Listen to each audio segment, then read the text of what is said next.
Hi friends, तो आज मैं आपके लिए लेके आया हूँ the most awaited video of CA inter audit where I scored 84 marks in CA inter examination in audit subject. तो मैं आज शेयर करूंगा आपके साथ सारी स्ट्रेटेजी रिगार्डिंग ऑडिट। मैंने ऑडिट कैसे पढ़ा था, उसका रिवाइज कैसे किया था, उसके क्वेश्चन की प्रैक्टिस कैसे की थी, सारी चीज़ें। तो पहली चीज़ मैं चैप्टर के बारे में बताऊंगा कि कौन से चैप्टर हार्ड है, ईजी है, मीडियम है। तो इसमें हम पहले इजी चैप्टर है, चैप्टर नंबर 1, चैप्टर नंबर 2, 6, 7 में कंटेंट थोड़ा बहुत है, कम है। 8 में थोड़ा कंटेंट ज़्यादा है, लेकिन इसमें इंपॉर्टेंट चीज़ें आपको पता चल जाएगी। चैप्टर नंबर 8, उसके बाद चैप्टर नंबर 10, कंटेंट उसमें भी कम है और आपको वो चीज़ ज़्यादा रिटेन होगी 10 में। और चैप्टर नंबर 11 का थोड़ा सा चैप्टर कंटेंट बड़ा है, लेकिन आप उसको पॉइंट वाइज करते जाओगे तो आसानी से हो जाएगा। इसके बाद आते हैं मीडियम चैप्टर, जो है चैप्टर नंबर 5 और चैप्टर नंबर 9। चैप्टर नंबर 5 और 9 दोनों बड़े हैं, लेकिन उसको आपको लर्न करना ही पड़ेगा, क्योंकि उससे अराउंड 10 आपको 20 मार्क का वेटेज है दोनों चैप्टर का। चैप्टर नंबर 5 के लिए आपको इन दो ही चैप्टर थे जिनके लिए मैंने कंपाइलर की यूज़ की थी, जो भी मुझे मिल पाए ऑनलाइन या फ्रेंड से। और किसी चैप्टर के लिए मैंने कंपाइलर की यूज़ नहीं किया था। चैप्टर 5 में आपको यूज़ जो कंपाइलर में प्रीवियस से क्वेश्चन आरटीपी एमटीपी थे उसी पे फोकस किए। और चैप्टर में स्पेशली जो एडिशनल रिक्वायरमेंट्स है, जो हर कंटेंट के नीचे या टेबल के नीचे आपको दिए हुए, हर ट्रेड रिसीवर्स में आपको दिया होगा कि हमें टेबल बनाना होता है जो भी रिसीवर्स के टाइम पीरियड के ऊपर। तो जो भी एडिशनल रिक्वायरमेंट्स है वो बहुत ज़्यादा इंपॉर्टेंट है। जब सर से पढ़ेंगे, जो जिस भी सर से, मैंने अंकित मुद्रा सर से पढ़ा था, तो उन्होंने बहुत अच्छी तरह से किस कंटेंट से क्वेश्चन आएगा, किस लाइन से क्वेश्चन आएगा, सब पता है। ये सब चीज़ें मैं आपके साथ डिस्कस जरूर करूँगा। तो चैप्टर नंबर 5 की में एडिशनल रिक्वायरमेंट बहुत इंपॉर्टेंट है, बाकी सारी चीज़ें भी इंपॉर्टेंट जो आप कंपाइलर के थ्रू, जैसे सर बताएंगे उन चीज़ों को इंपॉर्टेंट मार्क के उसके थ्रू आपको करना पड़ेगा। और चैप्टर नंबर 9 भी बहुत वास्ट है, इसमें बहुत सारे टॉपिक्स है। इसमें भी आपको और इसमें से बहुत सारे टॉपिक से क्वेश्चन आ चुके हैं, तो बहुत सारा कंटेंट इसमें भी करना है। तो आप थोड़ा सा इसमें प्रेफरेंस दे उसका 100% का आपको अराउंड 70% ही मैंने किया था, मैंने पूरा चैप्टर नहीं किया था। आपको जैसे लगता है आप इस चैप्टर को अप्रोच कर सकते हो, लेकिन इसमें भी कंटेंट बहुत सारा है। तो ये दो जो बड़े चैप्टर है उसको आपको कभी भी रिवाइज करते वक्त जो मैंने स्ट्रैटेजी यूज़ की थी कि हम क्या करते हैं, जब भी कोई चैप्टर है तो स्टार्टिंग से स्टार्ट करते हैं।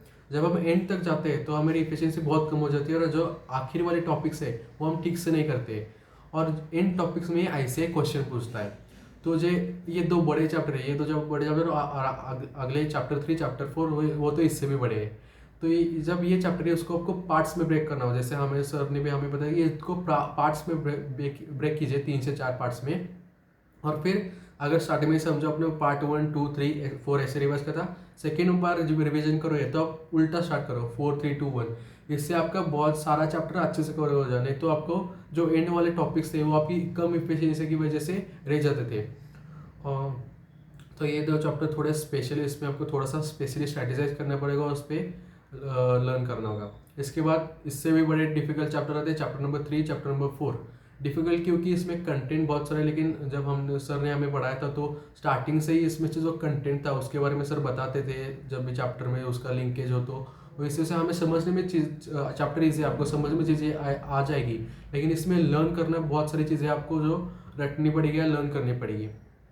तो इसमें भी आपको पार्ट्स करके ही चलना पड़ेगा, पार्ट्स करके पढ़ो, तभी आप चीज़ों को ज़्यादा अच्छे तरीके से ग्रास्प कर पाओगे, रिटेन कर पाओगे।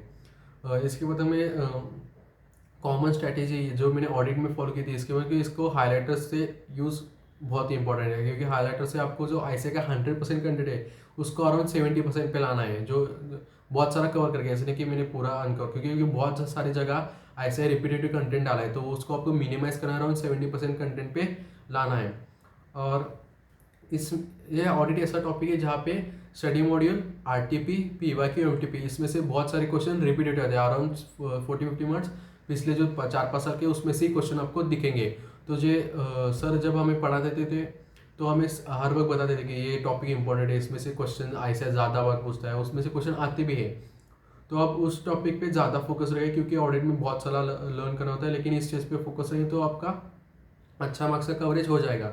तो ये एक ऐसा टॉपिक है जहाँ पे आपको study module RTP MTP PO के बहुत ही स्ट्रॉन्ग करना पड़ेगा। जो भी इस टॉपिक के इस क्वेश्चंस के अंदर क्वेश्चंस आए होंगे उसको आपको वो कंटेंट बहुत ही अच्छे तरीके से करना होगा।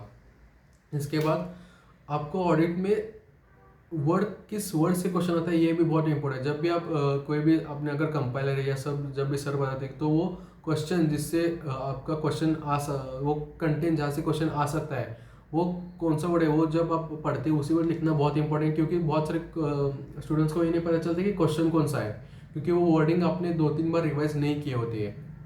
तो वो भी मैं एक चैप्टर, पहला चैप्टर है उसका एग्जाम्पल की मैंने क्या हाईलाइट किया था वो भी आगे बताऊंगा।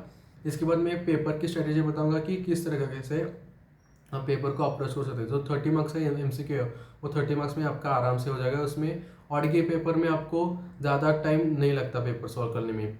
थोड़े सी क्वेश्चन मैं बताऊंगा कि एक 3-4 क्वेश्चन होते हैं, उसमें सिर्फ 3 लाइन, सिर्फ और सिर्फ 3 लाइन आपको लिखनी होती है और आपको 3 मार्क मिल जाते हैं।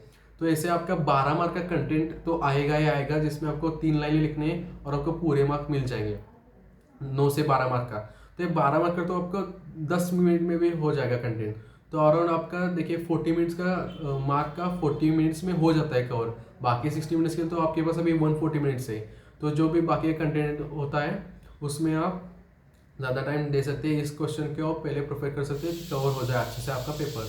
इसमें टाइम की ज़्यादा प्रॉब्लम नहीं है कि ऑडिट में, क्योंकि आपको अगर याद है कंटेंट तो आप लिख दो तो बहुत ही कम टाइम में आपका पेपर भी कवर हो सकता है। इसमें एक और मैं पेपर रिलेटेड स्ट्रेटेजी बोलूँ कि ऑडिट में जो भी आपको चीज़ पता है, जो भी याद है, वो सारी चीज़ लिख दीजिए। मेरे RT के कॉपीज जब आएगी तो मैं दिखा दूंगा कि मुझे इतने मार्क्स एक्सपेक्ट नहीं थे कि 84 आ जाएंगे, मेरे अराउंड 60 की एक्सपेक्टेशन है, क्योंकि मैंने पता था कि मुझे उतना लिखा है। लेकिन जो भी मुझे उस टॉपिक से याद आता था वो सारा मैं लिखा था, कोई भी क्वेश्चन छोड़ा नहीं था। मतलब समझो वो क्वेश्चन 4 मार्क का, मुझे 2 मार्क का था तो मैंने 2 मार्क का लिखा था। जो भी आपको कंटेंट पता है, जो भी कीवर्ड्स पता है वो लिखना, और एक एक लाइन छोड़ के आपको आंसर लेना ऑडिट के। जब भी आप टेस्ट लेते हो या खुद क्वेश्चन के आंसर लिखते हो उसी वक्त से प्रैक्टिस करो कि एक लाइन छोड़ के ऑडिट के आंसर लिखो। जब मेरे कॉपीज आगे आए तो मैं दिखाऊंगा कि मैंने कितना लीव करके कंटेंट लिखा है। तो ये चीज़ भी आप याद रखिए। इसके बाद मैं बता चाहूँगा कि कौन कैसे हाईलाइटर से मैंने मार्क किया था। मैं पहले चैप्टर का एग्जाम्पल आपको दूंगा। तो जैसे कि चैप्टर नंबर 1 है, चैप्टर नंबर 1 में स्टार्टिंग का डेफिनेशन जो इम्पोर्टेंट है ये मैंने मार्क किया था। इसके बाद उसके बाद के पेज पे ये कंटेंट है, इधर का ये कंटेंट इंपॉर्टेंट है, जैसे सर ने बताया भी था कि इस पे क्वेश्चंस पूछे गए हैं। तो इसमें से जो वर्ड था जिसमें से क्वेश्चन आता कि what auditor has to ensure while auditing financial statement, ऐसा करके क्वेश्चन आता कि what auditor has to ensure, और इधर लाइन पे भी वो वर्ड है। तो ये ऐसे वर्ड्स है जहाँ से ऐसे क्वेश्चन उठाता है। तो आपको इंपॉर्टेंट है कि जब भी सर आपको बताते तो उधर ही उस वक्त मार्क कर लीजिए, क्योंकि इसी तरह 3-4 क्वेश्चन आपका 10-12 मार्क का क्वेश्चन इस तरीके से कुछ वर्ड्स से ऐसे पूछ लेता है, और हमें ये पता होता है कि हमने पढ़ा है, लेकिन ये कंटेंट उस क्वेश्चन में डालना है कि नहीं ये हमको पता नहीं होता है। इसलिए जो भी वर्ड सर बताते हैं उसको उसी वक्त लिख लेना, और जब आप रिवाइज करते हो तब भी उस वर्ड को फोकस ज़्यादा बार बोले कि ये ऐसा क्वेश्चन आएगा तो इसका आंसर ये है, तो आप उस टाइम पे वो क्वेश्चन का आंसर सही तरीके से कर सकते हो। उसके बाद अगर मैंने मार्किंग ऑब्जेक्टिव ऑडियंस, ये तो इम्पोर्टेंट है बहुत ही ज़्यादा। इसके बाद scope of audit what it includes, ये भी बहुत इंपॉर्टेंट, सारे 4-5 पॉइंट है इसमें scope of audit what does not include, जैसे मैंने हाईलाइट किए थे इंपॉर्टेंट चीज़ें इसमें। इसके बाद और जो ICAI के टेस्ट और अंडरस्टैंडिंग ये एक बार करके ज़रूर कीजिए। जो आपको अगर अलग लगता है इसमें बहुत ही इसका आंसर पीछे अलग ही दे तो उनको मार्क कर दीजिए, क्योंकि इससे भी केस स्टडी या MCQ क्वेश्चन आ सकते हैं। ICAI का पूरा मटेरियल आपको जो जहाँ भी क्वेश्चन है वो सारे क्वेश्चन तो करके जाने, क्योंकि ICAI स्टडी मेट से भी बहुत क्वेश्चन या उससे सिमिलर बहुत क्वेश्चन आते हैं ये। और यहाँ पे एन भी मार्क किया था, जैसे कि ये टॉपिक नया था, ये पहले टॉपिक नहीं था, तो सर जब बताते थे कि ये न्यू टॉपिक है तो हम मार्क लिख, क्योंकि इससे आने के क्वेश्चन की संभावना ज़्यादा है। जो भी नया टॉपिक लेटेस्ट आता है उसमें से क्वेश्चन ज़्यादा बनते हैं। तो एन करके मैंने हाईलाइट करके कंटेंट जैसा इंपॉर्टेंट था वो मैंने हाईलाइट कर दिया था।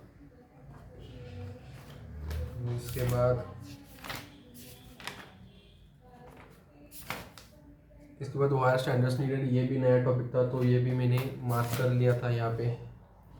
और अगर कोई इम्पोर्टेंट क्वेश्चंस ऐसे के थे जो आपको पीछे देखे टेस्ट और नॉलेज में इम्पोर्टेंट क्वेश्चन, तो वो भी आप मार्क करके लिख देना कि ये क्वेश्चन इंपॉर्टेंट है, मुझे अगली बार रिवाइज करते हुए इसको देखना पड़ेगा। क्योंकि जब भी ऐसे के क्वेश्चन पूरा चैप्टर हो गया उसके बाद आप टेस्ट और नॉलेज में जाओ और ऐसे के क्वेश्चन पढ़ो, और जब आप क्वेश्चन पढ़ते हो क्या आपको कंटेंट याद आ रहा है कि कौन सा कंटेंट जरा लिखना है।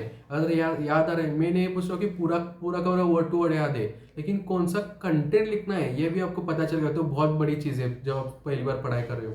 अगर ऐसा क्वेश्चन कि जहाँ पे याद है आपको लगा कि ये कंटेंट है लेकिन ऐसे ने कंटेंट अलग दिया है, तो वो वहाँ पे उसी वक्त आपको वो इम्पोर्टेंट मार्क कर लेना कि और दिमाग याद रख लेना है कि ऐसा क्वेश्चन है तो हमें ये वाला कंटेंट लिखना पड़ेगा। तो ये बहुत इंपॉर्टेंट चीज़ एटलीस्ट स्टडी मॉडल के क्वेश्चन में स्टार्टिंग में करो, बाद में अगर पीवा के वे का कंपाइलर कहाँ से यूज़ करो तो उस वक्त भी करो। मैंने सिर्फ 2 चैप्टर के लिए कंपाइलर यूज़ किया था, बाकी चैप्टर की ज़रूरत भी नहीं है। जब भी सर बताते हैं उसको आप मार्क करते चलो, आपकी बहुत हेल्प हो जाएगी।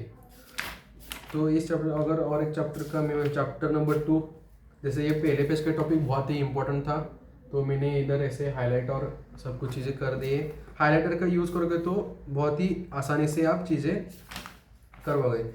इधर देखो इस लाइन से ऐसे ने क्वेश्चन पूछा था 3 मार्क का, ये जो यहाँ पे ये लाइन है इधर, अगर आप ये लाइन पढ़ के नहीं गए इधर वैसे कंटेंट के ऊपर 2 लाइनें, इससे और क्वेश्चन पूछते था और इसका सिर्फ इतना ही आंसर है। जो आपको 5 पॉइंट दिख रहे हैं इसमें से अपने 4 पॉइंट भी लिख ले तो आपको 3 मार्क मिल जाएगा, 4 मार्क का पॉइंट है तो 5 पॉइंट।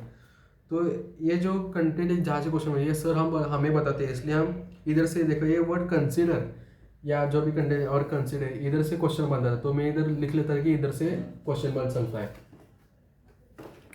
तो ये सारी चीज़ें जितना सर जब भी बताते हैं उतना फॉलो करोगे उतना ज़्यादा कौन से क्वेश्चन पे कौन सा आंसर लिखना है ये याद रख पाओगे।